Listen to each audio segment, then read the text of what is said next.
결실이 그치지 아니함 같으니라. 아멘. 네. 여러분, 지금 우리 인생의 무게중심을 어디에 두고 살아가시는지 한번 묻고 싶습니다. 여러분의 인생의 무게의 중심을 가장 중심에 두고 있는 것이 무엇인가? 저는 이 무게중심을 생각할 때마다 오뚜기를 생각합니다. 제가 어렸을 때 오뚜기 같은 이게 풍선이 있었죠. 긴 풍선이. 그래서 한번 때리면 오뚜기가 넘어졌다가 다시 일어나는 거죠. 미로도 쓰러져 있는 것이 아니라 다시 제자리로 돌아오는 것을 볼 수 있습니다.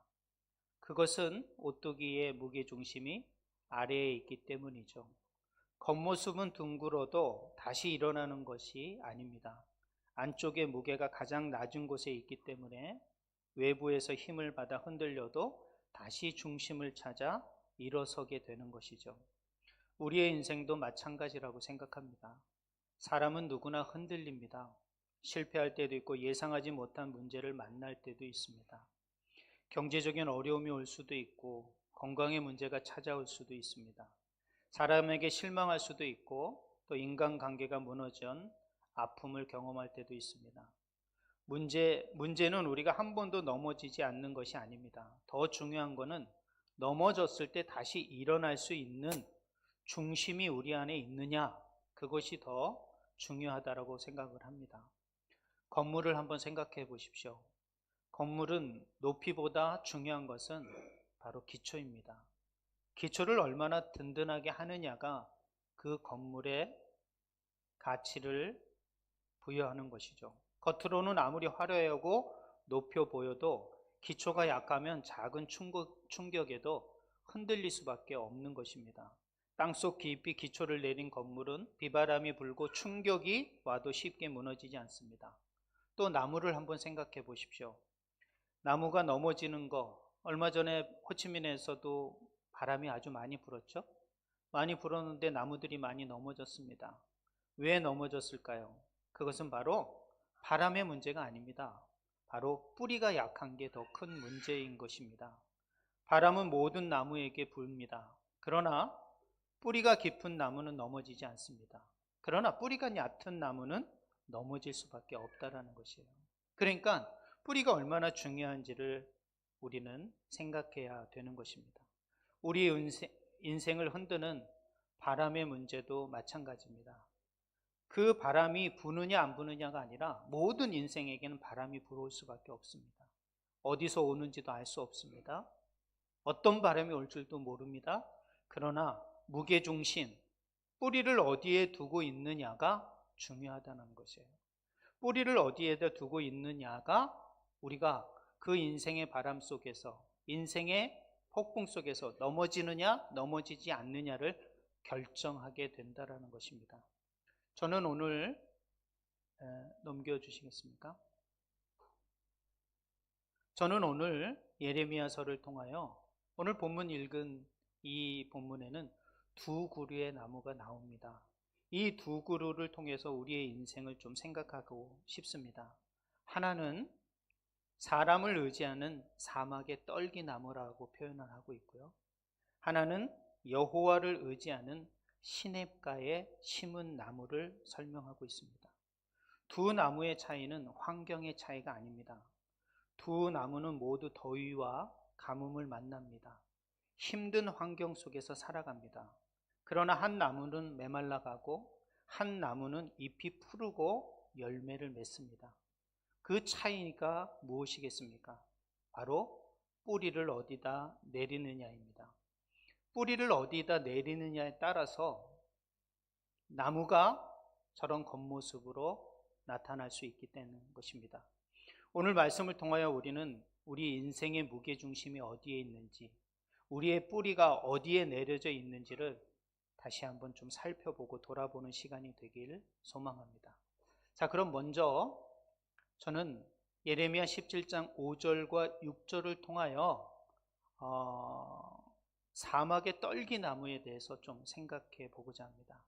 오늘 5절의 말씀은 이렇게 되어 있습니다. 제가 영어도 되어 있고 베트남어도 적어놨습니다. 우리 쌍을 위해서 베트남어, 우리 제임스와 또 소피아를 위해서 영어로도 적어놨습니다. 여기서 사람을 믿으며 육신으로 그 힘을 삼고 마음이 여호와께 떠난 그 사람은 저주를 받을 것이요 그는 사막의 떨기나무다 그랬습니다. 그는 즉 사람을 믿는 사람은 뭐라고 말하냐면 사막의 떨기나무 같다라고 말을 하는 것입니다.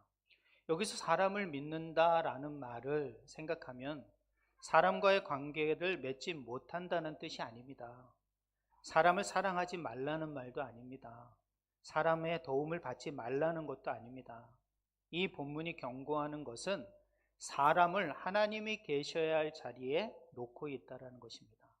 사람의 능력과 세상의 힘을 자신의 가장 근본적인 무게중심으로 삶을 때 그 사람을 사막의 떨기나무 같다라고 표현하는 거예요. 많은 사람들이 사람을 믿는다면 이런 거죠. 사람의 인정이 있어야 안심을 합니다. 돈이 있어야 안전하다고 생각합니다. 권력과 지위가 있어야 자신의 가치가 있는 사람이라고 생각합니다. 세상의 조건이 나를 지켜줄 것이라고 믿는 사람입니다. 이것이 바로 육신으로 자신의 힘을 삼는 사람이라는 것입니다. 본문은 육신으로 힘을 삼는 사람이 마음이 여호와께 떠난 사람이라고 말을 하고 있습니다. 마음이 여호와께 떠났다. 여러분, 겉으로는 하나님을 믿으면서도 삶의 행동은 그렇지 않을 수가 있어요.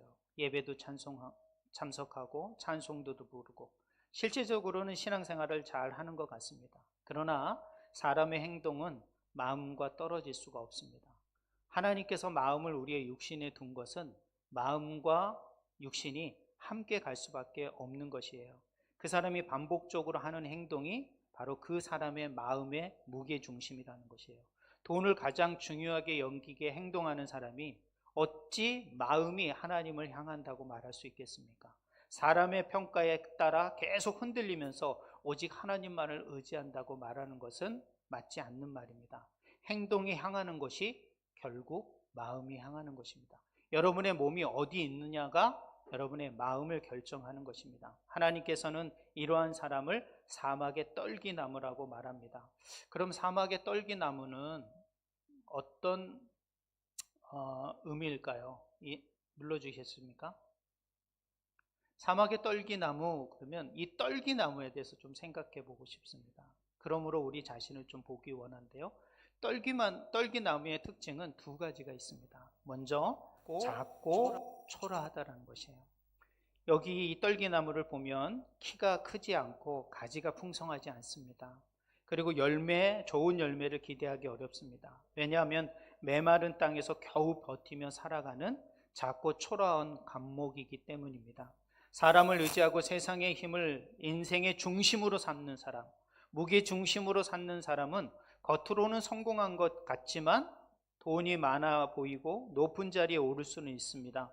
그러나 그 사람의 내면은 점점 메말라 갈 수밖에 없습니다. 왜 그렇습니까? 세상의 기준으로 자신을 평가하기 때문입니다. 세상은 계속 여러분을 비교하는 것입니다.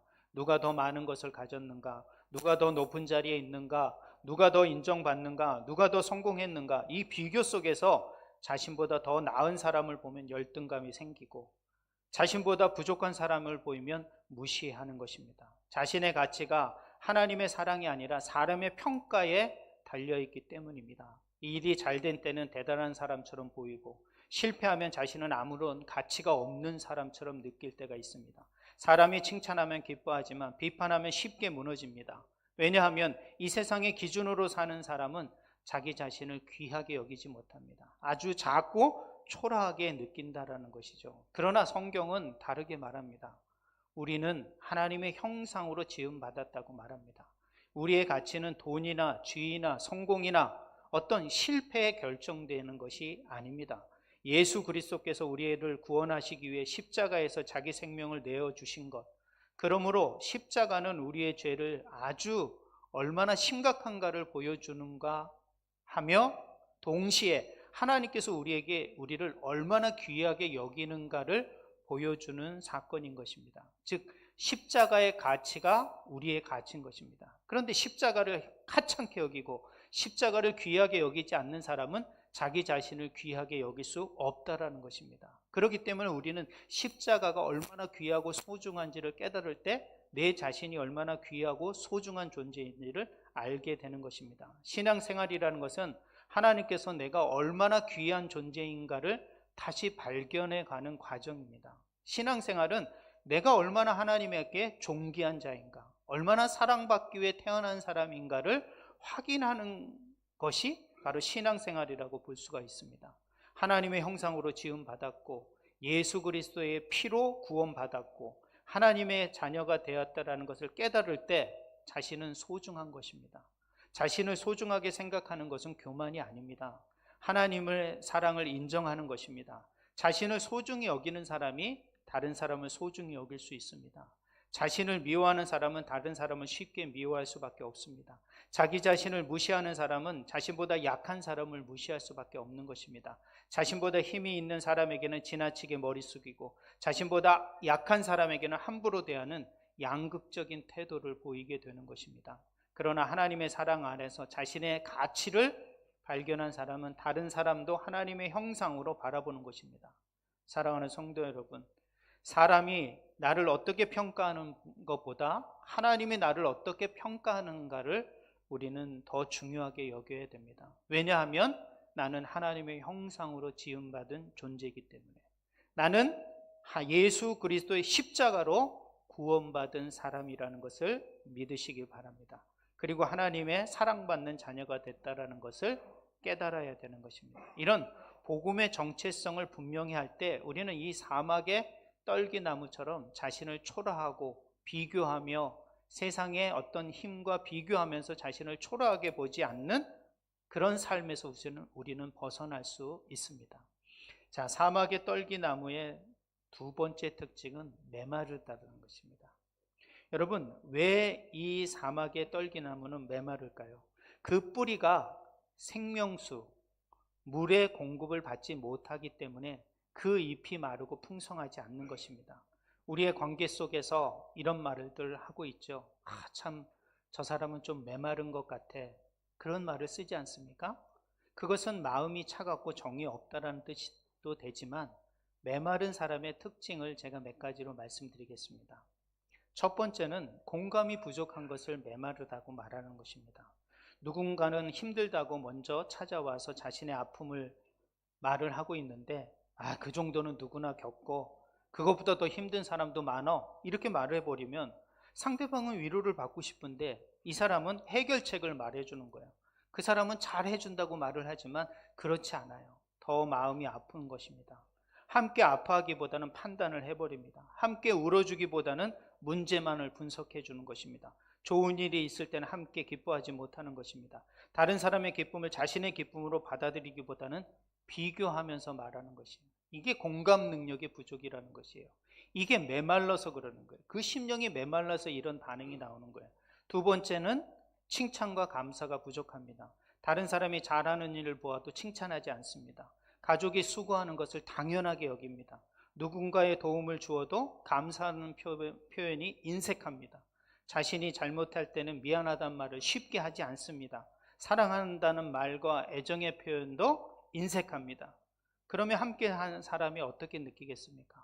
저 사람은 나를 소중하게 여기지 않는구나. 이런 마음을 생각하게 되는 거예요. 이게 메말라서 그러는 거예요. 그 심령에 메마름, 이 떨기나무와 같이 메말라 있기 때문입니다. 메마름의 세 번째 의미는 관계보다 결과를 중요하게 생각한다는 거예요. 메마른 사람은 일을 먼저 봅니다. 과정의 효율을 중요하게 여깁니다. 관계보다는 성과를 앞세웁니다. 일을 잘할 수 있습니다. 그러나 함께 일하는 사람을 놓치게 되는 거예요. 성과는 남을 수 있겠지만 사람을 잃어버릴 수밖에 없다는 것이에요. 여러분, 사람을 잃어버리면 여러분 모든 걸 잃어버리는 것입니다. 모든 걸 좀 얻지 못하더라도 사람을 잃어버리지 않은 그런 메마름에서 여러분이 좀 벗어났었으면 좋겠어요. 이 메마름의 또 네 번째 특징은 불평과 냉소가 많다라는 거예요. 감사를 잃은 사람은 늘 부족한 것을 봅니다. 좋은 일이 있어도 그것을 당연하게 여기고 마음에 들지 않는 것만 크게 바라봅니다. 말에는 감사가 없고 불평만 있고 격려보다는 비판이 있고 소망보다는 냉소가 많아지는 사람. 이 사람이 메말라서 그러는 거예요. 그 다음에 마지막으로 이 메마름의 다섯 번째는 여유가 없어요. 늘 바쁘다 그래요. 그러니까 조급합니다. 자신이 손해보지 않으려고 늘 계산합니다. 머리를 돌려서 자신이 손해 안 보려고 계산하는 거예요. 다른 사람과 시간과 자원을 뺏기지 않으려고 늘 경계하는 거예요. 왜 이렇게 메말릅니까? 그것은 바로 생명의 근원이신 하나님과의 관계가 약화되었기 때문에 그래요. 하나님과의 관계가 약화되었기 때문에 흡수하는 생명수의 물이 메말라 있기 때문에 이런 메마른 삶의 모습의 반응이 나올 수밖에 없는 거예요. 사람을 의지하고 세상을 붙들수록 마음은 하나님께서 멀어지는 것입니다. 겉으로는 가진 것이 많지만 내면으로는 메마른 떨기나무와 같은 사람이 될 수밖에 없다는 것이에요. 여러분은 과연 이런 떨기나무의 삶을 살고 싶습니까? 눌러주십시오. 그러나 떨기나무의 진짜 안타까운 것은 뭐냐면은 이 광야의 떨기나무 같은데 좋은 것이 올 때 보지 못한다. 이것이 더 큰 문제라는 것이에요. 이 메마른 사람의 아주 중요한 결점은 뭐냐면 좋은 것이 올 때 보지 못한다는 거예요.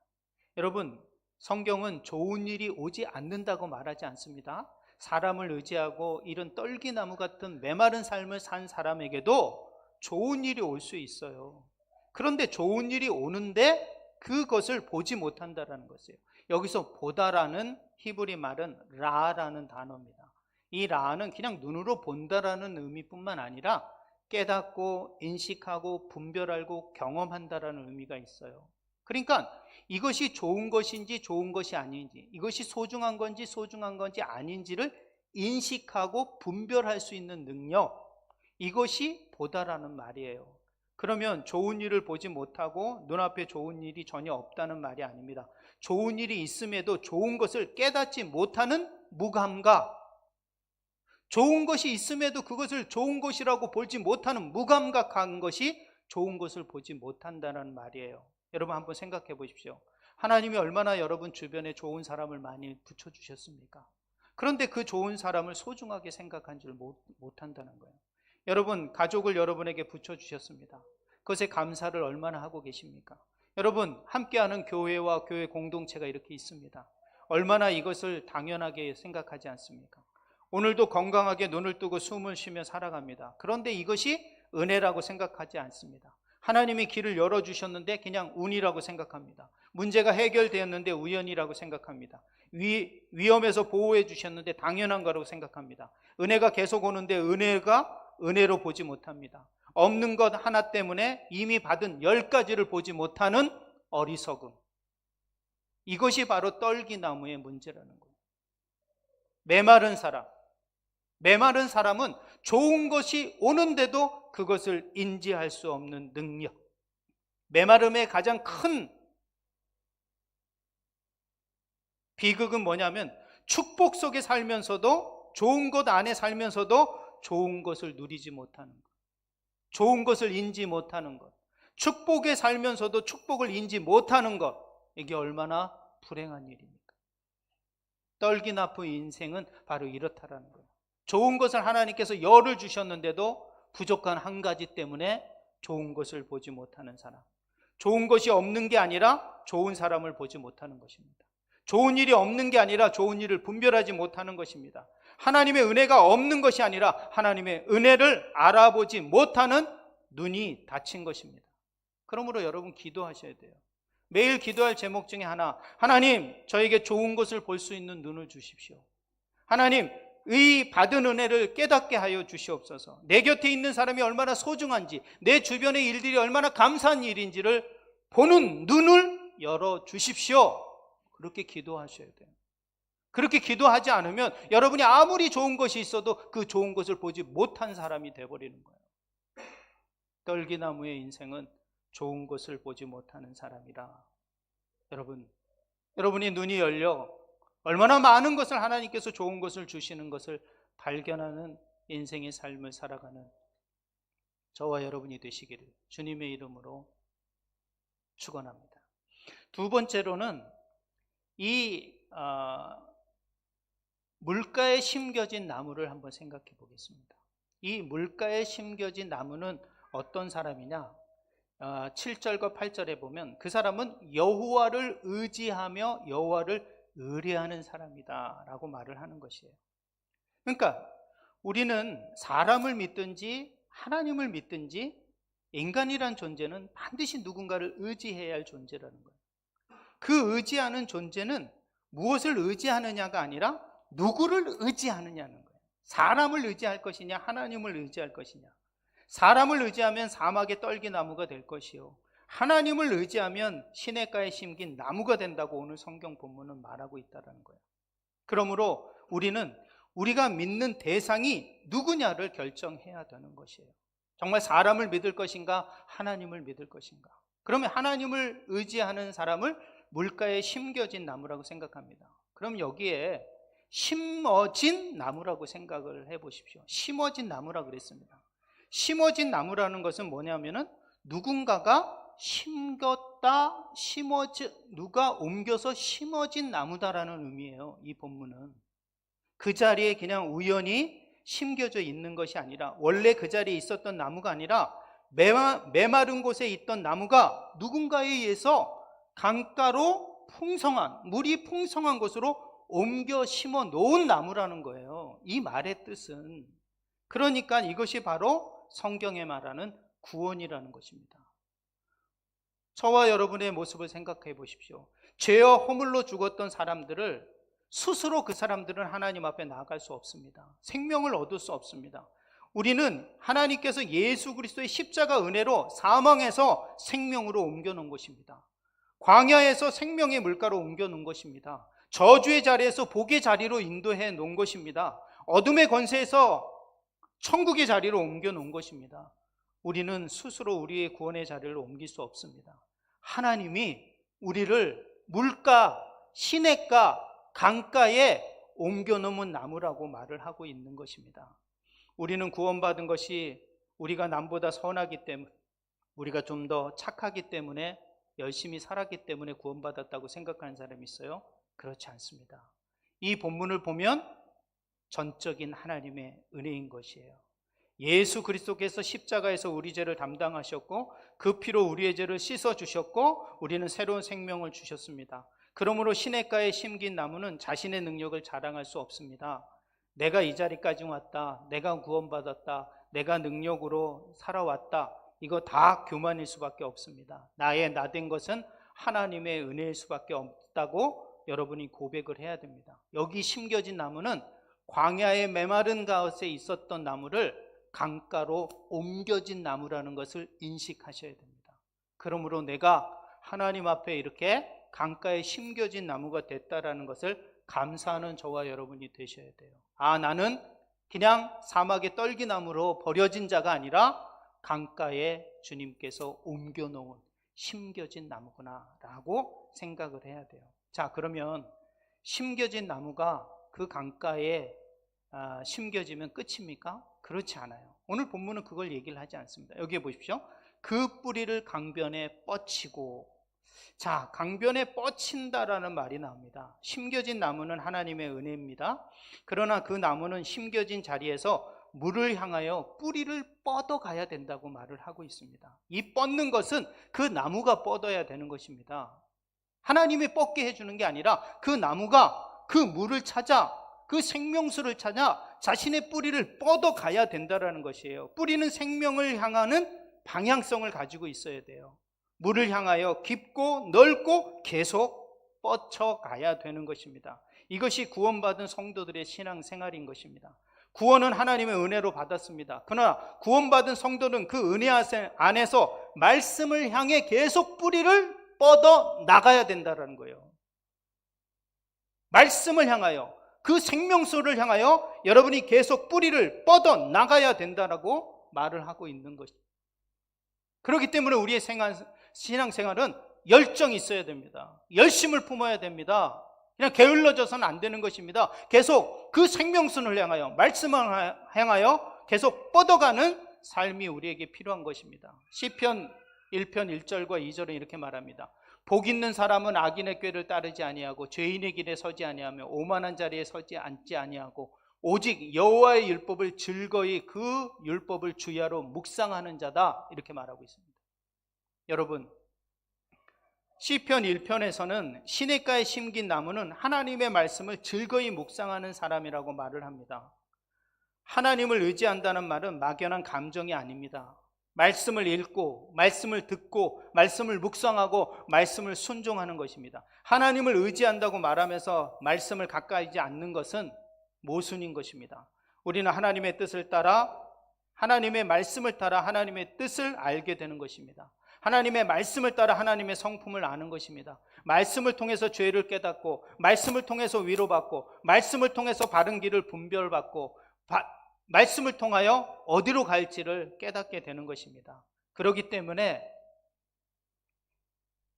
어떻게 됩니까?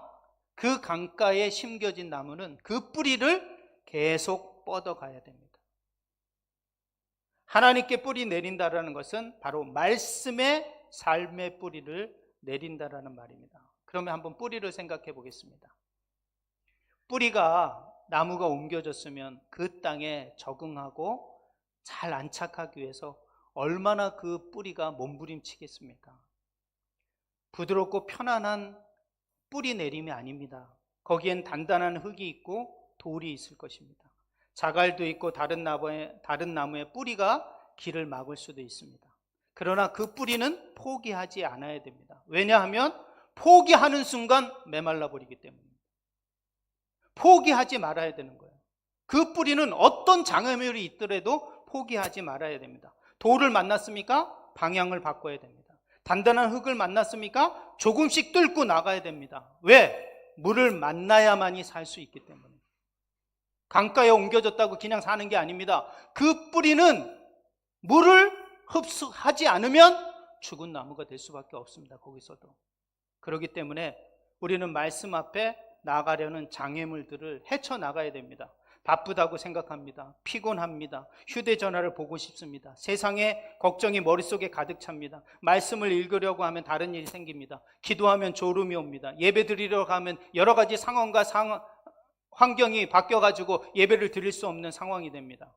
뿌리가 장애물을 뚫고 물을 찾아가는 것처럼 우리는 모든 하나님 앞에 가는 방해를 뚫고 말씀 앞으로 나가야 됩니다. 시간이 나면 성경을 읽겠습니다. 이건 절실함이 아닙니다. 뿌리가 물을 닿지 않으면 죽는다라는 이 절실함이 우리에게 없는 것입니다. 오늘 내가 말씀을 읽지 않고 말씀을 먹지 않으면 죽는다. 이런 게 절실함입니다. 이런 절실함이 없기 때문에 안 하는 것입니다. 일주일 동안 한 본문도 한 장도 읽지 않는 신앙생활일 수 있냐는 거예요. 그런 절실함과 간절함도 없이 어떻게 신앙의 성숙과 신앙의 성장을 이룰 수 있겠냐는 거예요. 그럴 수 없습니다. 우리는. 뿌리가 물을 찾지 않으면 죽는다. 죽고 사는 문제로 달려들어야 되지 않느냐. 여러분, 신앙은 성장할 수 없습니다. 베트남의 뜨거운 더위를 한번 생각해 보십시오. 한낮의 뜨거운 햇볕 동안 여러분 오토바이를 타고 한번 1시간 동안 걸어 보십시오. 얼마나 물 한 모금이 간절하십니까? 그런 간절함, 그런 절실함으로 하나님의 말씀을 찾아야 되는 것입니다. 하나님의 말씀은 단순한 지식이나 교양으로 읽어서는 안 됩니다. 이것은 생명수고 우리의 영혼을 살리며 우리의 생각을 새롭게 하며 우리의 마음을 회복하며 나의 삶의 방향을 바꾸는 말씀이다. 이렇게 생각하고 말씀 앞에 절실하게 서야 되는 것입니다. 말씀 읽는 시간이 남는 시간이 돼서는 안 됩니다. 가장 중요한 시간, 가장 소중한 시간이 말씀 읽는 시간이 돼야 돼요. 말씀 읽는 일은 선택이 아니라 생명의 필요가 돼야 되는 것입니다. 그러지 않고서는 그 말씀이 여러분에게 능력이 되거나 여러분에게 생명수가 될 수 없는 것입니다. 이런 절실함과 간절함이 없는데 그 말씀이 여러분에게 영양분이 될 수 있겠냐는 거예요. 될 수 있는 게 아니에요. 아무리 성경 말씀을 들어도 내 머리에만 스치고 한 귀로 들려 한 귀로 나가지 마음판에 기록될 수가 없는 말씀이 돼버리는 거예요. 기록되지 않는 말씀은 여러분에게 능력이 될 수 없고 생명수가 될 수가 없다는 것을 여러분 기억하셔야 됩니다. 그러면 여호와를 의지하고 강가에 심겨진 나무, 정말 생명수 하나님의 말씀을 뿌리를 뻗치는 이 나무에게는 문제가 안 생기느냐? 성경을 보면 그렇습니다. 더위도 오고 두려움도 오고 가뭄도 온다고 말하고 있습니다. 가뭄이 없다고 말하지 않습니다. 오히려 더위가 올 것이고 가뭄이 해가 더할 것이라고 말합니다. 하나님을 믿는다고 모든 문제가 사라지는 것이 아닙니다. 믿음이 좋아도 경제적 어려움이 올 수도 있습니다. 질병이 찾아올 수 있습니다. 관계의 갈등을 경험할 수 있습니다. 자녀의 문제로 눈물을 흘릴 수밖에 없습니다. 사업과 직장의 어려움을 만날 수밖에 없습니다. 저 사역하고 목회하는데도 예상치 못한 문제를 만납니다. 하나님을 믿는 사람이라고 더위를 안 만납니까? 하나님을 의지하는 사람이 가뭄을 안 만납니까? 다 만날 수밖에 없어요. 그런데 다르죠. 뭐가 다릅니까? 뿌리가 생명수에 붙어 있다면 더위가 와도 두렵지 않습니다. 가뭄이 와도 잎이 마르지 않습니다. 걱정이 전혀 찾아오지 않는다는 뜻이 아니라 걱정이 와도 그것을 이길 힘이 내 안에서 공급된다는 뜻입니다. 두려움이 전혀 없다는 말이 아닙니다. 두려움 속에서도 믿음이 지킬 수 있는 생명수가 내 안에, 내 뿌리 속에 있다라는 뜻입니다. 눈물을 흘리지 않는다는 것이 아닙니다. 눈물 속에서도 소망을 잃지 않는다는 것입니다. 문제가 없는 사람이 아니다. 문제보다 크신 하나님이 나와 함께 있다라는 것입니다. 말씀은 환경을 없애주는 것, 환경을 변화시켜주는 것이 아닙니다. 환경을 견디고 이길 생명력, 능력, 권세를 우리에게 주신다라는 것입니다. 그것이 바로 말씀에서 공급되는 것입니다. 그렇기 때문에 여러분의 뿌리를 말씀에 두지 않고서는 여러분 세상의 모든 문제와 가뭄과 더위와 그 두려움 앞에서 여러분 다 넘어질 수밖에 없는 것입니다. 그렇기 때문에 뿌리는 생명수에 반드시 닿아 있어야 합니다. 믿음을 유지하는 것은 문제가 없어서가 아닙니다. 말씀으로 계속 생명을 공급받을 때 그 사람들은 어떤 더움이 와도 어떤 가뭄이 와도 어떤 두려움이 와도 넘어지지 않는 것입니다. 그리고 마지막으로 뭐라고 말하면 이 나무는 열매를 결실이 그치지 아니한다라고 말을 하고 있습니다. 시냇물에 심긴 나무는 단지 자신만이 살아남는 나무가 아닙니다. 열매를 맺는다고 말하고 있습니다.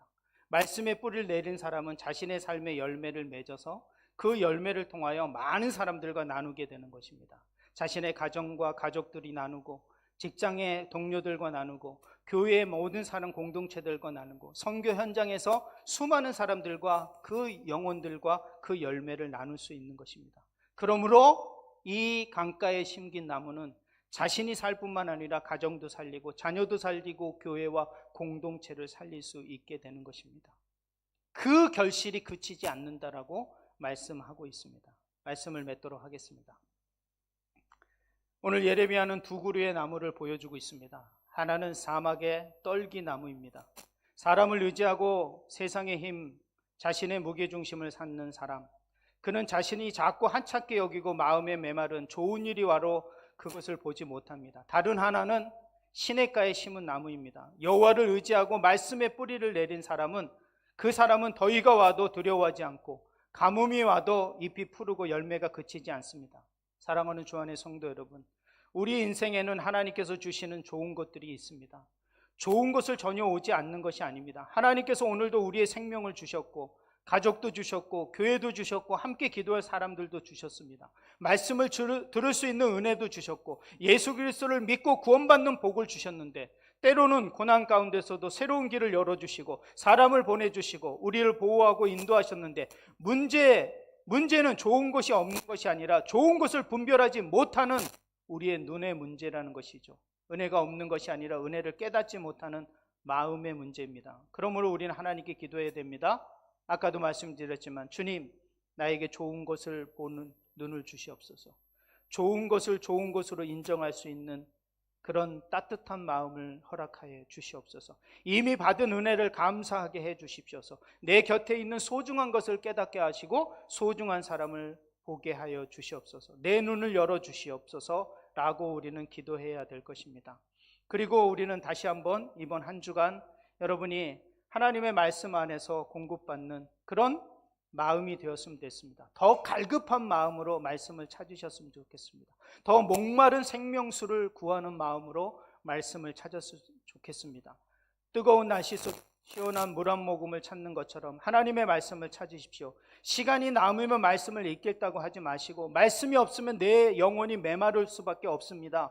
하나님의 생명수가 여러분의 영혼이 공급되게 하셔야 됩니다. 좋은 것을 보고 감사할 수 있는 영적 눈이 열려야 돼야 됩니다. 가뭄과 두려움이 찾아와도 그것을 이겨낼 힘이 생겨야 될 것입니다. 여러분의 믿음이 잎이 푸르고 청청한 생명력 여러분 가운데 넘치게 될 것입니다. 환경이 여러분을 메마르게 할 수는 없습니다. 가뭄 자체가 여러분의 입을 마르게 하는 것이 아니라 뿌리가 생명수에서 멀어질 때 메마르게 되는 것입니다. 그러므로 여러분의 뿌리가, 여러분의 마음의 뿌리가, 신앙의 뿌리가 말씀에 닿아 있어야 합니다. 말씀에 닿아 있지 않고서는 그 말씀의 생명수가 여러분한테 공급될 수 없습니다. 그것이 공급돼야지 우리는 이 세상의 모든 두려움과 가뭄과 더위로부터 견딜 수 있습니다. 그리고 넘어졌을 때도 다시 일어날 수 있습니다. 열매가 없을 때도 다시 열매를 맺을 수 있게 되는 것입니다. 사랑하는 주 안의 성도 여러분, 여러분의 인생 무게중심은 어디에 있습니까? 사람에게 있습니까? 돈과 권력, 세상의 힘에 있습니까? 아니면 자신의 능력에 있습니까? 아니면 하나님에게 있습니까? 여러분은 어떤 나무입니까? 사막의 떨기나무처럼 자신을 작고 하찮게 여기며 메마르게 살아가고 있지는 않습니까? 아니면 하나님의 은혜로 생명의 물가에 옮겨 심겨진 나무처럼 믿고 살아가고 있습니까? 그리고 가뭄과 두려움이 찾아올 때 여러분의 뿌리는 어디를 향하고 있습니까? 사람에게, 세상에게 향하고 있습니까? 아니면 절실하고 갈급함으로 하나님을 향해 뻗어가고 있습니까? 이번 한 주간 말씀의 뿌리를 더 깊이 내려주시기를 부탁드리겠습니다. 7월 한 달 동안은 말씀의 뿌리에 깊이 내려지는 한 달이 되기를 소망하며 제가 말씀을 준비합니다. 말씀의 힘으로 여러분의 당하는 고난을 이겨내시길 바랍니다. 말씀의 생명으로 여러분의 자녀 문제, 가정 문제가 해결되기를 축원드립니다. 그리고 여러분의 삶을 통하여 하나님 앞에 영광 돌리시기 바랍니다. 어떤 가뭄이 찾아와도, 어떤 두려움과 고난이 찾아올지라도 하나님의 말씀으로부터 생명수가 공급받아 여러분의 믿음이 마르지 않고 여러분의 가정과 자녀와 가문과 가운데 푸르름과 청청함과 풍성한 열매가 가득 넘치는 우리 모든 주 안의 공동체가 되기를 소망합니다. 다시 한번 강가에 심겨진 나무로서 그 은혜를 기억하고 다시 한번 그 강가에서 하나님의 말씀의 뿌리를 깊이 뻗어 여러분이 어떤 더위와 고난이 올지라도 풍성한 결실을 맺어가는 그런 결실, 열매를 맺어가는 우리 주 안의 성도들의 삶이 되시기를 다시 한번 주의 이름으로 축원드립니다. 기도하시겠습니다.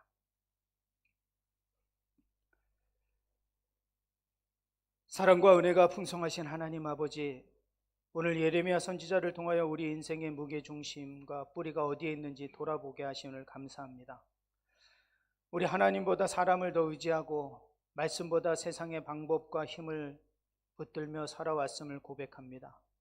우리의 마음이 하나님에게서 멀어지고 사막의 떨기나무처럼 자신을 작고 하찮게 여기고 메마르게 살아왔던 모든 죄를 용서하여 주시옵소서. 좋은 일이 와도 보지 못하고 이미 받은 은혜를 당연하게 여기며 가족과 이웃과 교회의 소중함을 깨닫지 못했던 우리의 어두운 눈을 밝혀 주시옵소서. 하나님께서 주신 좋은 것을 좋은 것으로 인정하게 하시고 모든 은혜를 감사로 받아들이게 하옵소서. 우리에게 하나님의 말씀으로 모든 것을 바라보는 영적 눈을 허락하여 주시옵소서. 우리의 죄와 사망의 광야에서 예수 그리스도의 십자가의 은혜로 생명의 물가로 옮겨 심어주심을 감사합니다. 구원이 우리의 공로나 능력이 아니라 하나님의 전적인 은혜임을 잊지 않게 하옵소서. 이제 생명의 물가에 심겨진 나무로서 우리의 뿌리를 날마다 하나님의 말씀 가운데 더 깊이 뻗어가게 하옵소서. 말씀을 지식으로만 대하지 않게 하시고 생명수처럼 사모하게 하여 주시옵소서. 목마른 사람이 물을 찾듯 말씀을 갈급하게 찾게 하시고 말씀을 읽고 묵상하고 순종하는 일에 절실함을 허락하여 주시옵소서. 바쁨과 피곤함, 세상의 유혹과 염려를 뚫고 말씀 앞으로 나아가게 하여 주시옵소서. 가뭄과 더위와 두려움이 찾아와도 낙심하지 않게 하시고 말씀으로부터 공급되는 생명력으로 모든 어려움을 이기게 하옵소서. 우리의 믿음이 잎이 마르지 않게 하시고 사랑과 감사와 은유와 섬김의 열매가 그치지 않게 하시옵소서. 우리의 가정을 말씀 위에 세우고 자녀와 다음 세대를 말씀으로 양육하는 그런 가정들이 되게 하시옵소서. 우리 교회가 생명의 말씀을 풍성히 공급하는 교회가 되기를 소망합니다. 메마른 영혼들이 살리며 그 메마른 영혼들이 살아나 베트남과 열방의 복음을 전하는 생명의 통로가 되게 하여 주시옵소서. 이번 한 주도 말씀의 눈으로 좋은 것을 보고 감사하며 하나님께서 주신 사람들을 귀히 여기며 살아가는 한 주간이 되게 하여 주시옵소서. 우리 모든 삶을 통하여 하나님께 영광 돌리고 어떤 환경에서도 푸르름과 풍성한 열매를 잃지 않는 복된 성도들이 되게 하여 주시옵소서. 이 시간 기도한 모든 제목이 주님 앞에 올려지고 우리의 생명과 소망 되신 예수 그리스도 이름 받들어 간절히 기도드렸습니다. 아멘.